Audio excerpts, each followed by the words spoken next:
మంచినీళ్ల గోస గిరిజన గూడాలను తాకింది. అడవుల్లో కొండా కోనల మధ్య నివసించే వారి గొంతెండుతోంది. కనుచూపు మేరలో నీటి లభ్యత లేక జనం అల్లాడుతున్నారు. మురికి నిండిన చెలిమలో ఒక్కొక్క బొట్టును ఒడిసిపట్టి గొంతు తడుపుకుంటున్నారు. విషతుల్యమైన ఈ నీరే వాళ్ల ప్రాణాలను బలిగొంటున్నా మరో దిక్కులేక ఆ మురికి నీళ్లని సేవిస్తూ కాలం వెళ్లదీస్తున్నారు.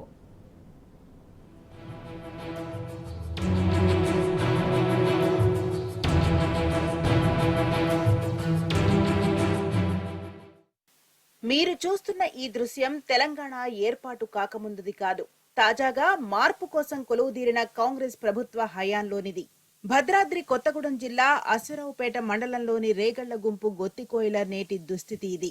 మంచినీళ్లనే విషంగా మార్చిన పరిస్థితి.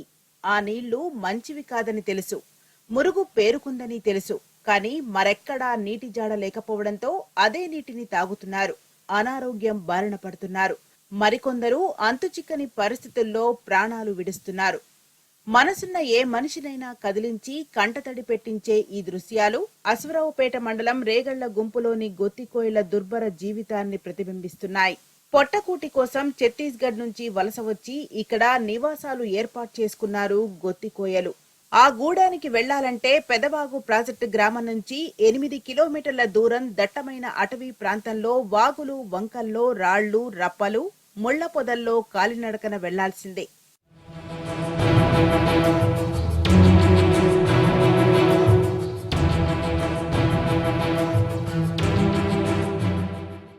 రేగళ్ల గుంపులో ప్రస్తుతం 45 కుటుంబాలుండగా 197 మంది జనాభా నివసిస్తున్నారు. వీరిలో 80 మందికి ఓటు హక్కు కూడా ఉంది. వీరికి ప్రభుత్వం రేషన్, ఆధార్ కార్డులు ఇవ్వటంతో పాటు ఓటు హక్కును కల్పించింది. అయినా ఈ గూడెంలోని జనం సమస్యతోనే సహజీవనం చేస్తున్నారు.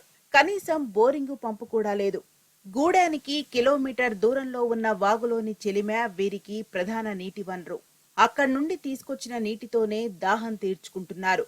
ఆ నీళ్లు మురుగుతో కలుషితంగా ఉన్నా అవే వారికి ఆధారం. అవి తప్ప మరో చుక్క నీళ్లు దొరకవు. ఎండలు ముదిరి భూగర్భ జలాలు అడుగంటడంతో వారికి నీటి కష్టాలు రెట్టింపయ్యాయి.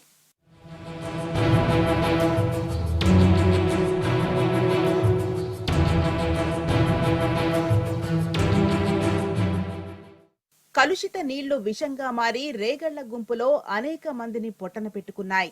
కలుషిత నీటి కారణంగా 9 మంది పసిపిల్లలు, 3 పెద్దవారు ఇటీవలి కాలంలో బలైపోయారు. జీవనాధారం కోసం పనులు చేసుకుందామంటే ఉపాధి హామీ, జాబ్ కార్డులు కూడా ఇక్కడ గిరిజనులకు అందలేదు. దీంతో వేసవిలో పనుల్లేక పూట గడవని పరిస్థితిలో మగ్గుతున్నారు. అంగన్వాడీ కేంద్రం, సంచార వైద్య సేవలు కూడా అందకపోవడంతో ఇక్కడి మహిళలు, చిన్నారులు రక్తహీనతతో బాధపడుతున్నారు. రేగళ్ల గుంపు మంచినీటి గోస చూసిన తర్వాత మారాల్సింది ప్రభుత్వాలు కాదు, ప్రజల జీవితాలన్న మాట బలంగా వినిపిస్తుంది. మార్పు పేరుతో గద్దెనెక్కిన వాళ్లు ప్రజల జీవితాల్లో ఎప్పుడు మార్పు తెస్తారన్న ప్రశ్న వినబడుతుంది. టీ న్యూస్ కథనం తర్వాతైనా ఈ గిరిజనుల దాహార్తి తీరుతుందని ఆశిద్దాం.